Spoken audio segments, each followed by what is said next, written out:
নমস্কার বন্ধুরা, কেমন আছেন সবাই? আশা করি সবাই ভালো আছেন, সুস্থ আছেন, আর আমিও ভালো আছি। একটা নতুন ব্লগ নিয়ে চলে এসেছি আপনাদের সাথে শেয়ার করব বলে। তো এটা কালকে সন্ধেবেলার ব্লগ। সন্ধেবেলা বলা ভুল হবে, বিকেলবেলার। তো কালকে বিকেলে কিন্তু আকাশটা বেশ পরিষ্কারই ছিল। হ্যাঁ, একপাশে একটু এক পশলা মেঘ জমেছিল, কিন্তু বৃষ্টিটা হয়নি। বেশ পরিষ্কার আবহাওয়াই ছিল। তাই তোতোকে নিয়ে আমাদের সামনে এখানে একটা মাঠ আছে, সেখানে চলে এসেছিলাম। এখন অতটা মাঠে আসা হচ্ছে না, কারণ এত বৃষ্টি পড়ছে।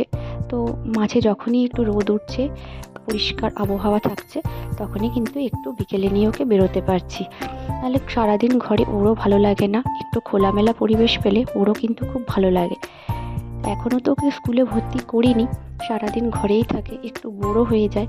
আর বিকেলে একটু খোলা পরিবেশে কিন্তু খেলতে পারলে ওরও ভালো লাগে। একটু স্লিপও আর একটু দোলনাতেও চড়ে নিল এই ফাঁকে। তারপরে ঘরে এসে সন্ধেবেলা চা খেয়ে তোকে একটু পড়াশুনো করিয়ে তারপরে কিন্তু নেমে পড়লাম একটা নতুন রান্না করতে। নতুন বলা ভুল হবে, মাঝে মাঝেই কিন্তু করি, খুবই ভালো লাগে। একদমই সহজ ডালের রেসিপি, হাতে মাখা ডাল। হাতে মাখা মুসুরির ডাল খেতে কিন্তু ভালোই লাগে। সব কিছু হাতে মেখে তারপরে কিন্তু রান্না করলে এই ডালটা কিন্তু খেতে অসাধারণ লাগে। আপনারা কিন্তু নিশ্চয়ই ট্রাই করতে পারেন। তো এখানে আমি ডাল, একটা আলু, 4-5টা কাঁচা লঙ্কা, পেঁয়াজ, টমেটো, রসুন নিয়েছি অনেকটা, সব কিছুকে কিন্তু, আর টমেটোও নিয়েছি একটা, খুব ভালো করে কিন্তু হাতে করে মেখে নিয়েছি। এবারে কড়াইতে নিয়ে নিয়েছি অল্প তেল, 2 থেকে 3 চামচ মতন। তেলটা একটু গরম হয়ে এলে ওর মধ্যে সামান্য জিরে আর একটু কালো পাঁচফোড়ন দিয়েছিলাম, আর 2টো শুকনো লঙ্কা। এই ছিল ফোড়ন। আর হ্যাঁ, 5 থেকে 6টা রসুনের কোয়া। বেশি রসুন এখানে দিচ্ছি না, কারণ হাতে যে ডালটা মেখেছি সেই ডালটাতেও কিন্তু রসুন দিয়েছি।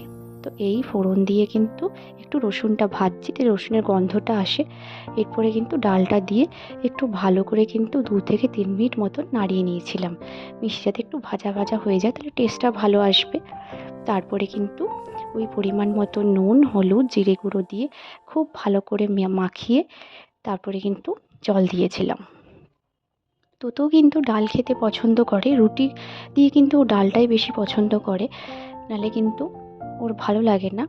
তো ওই জন্য মাঝে মাঝে রাতে ডালটাও করি। আর আমাদের জন্য আলাদা করে আর কি করব, তো এই জন্য এমনভাবে বানাই যাতে আমরাও খেতে পারি আর ওরও যাতে অসুবিধে না হয়। তো এইবারে সব কিছুকে কিন্তু খুব ভালো করে মিশিয়ে নিয়ে একটু কষিয়ে নেব। এইভাবে কিন্তু ডাল আলু খেতে ভালোই লাগে।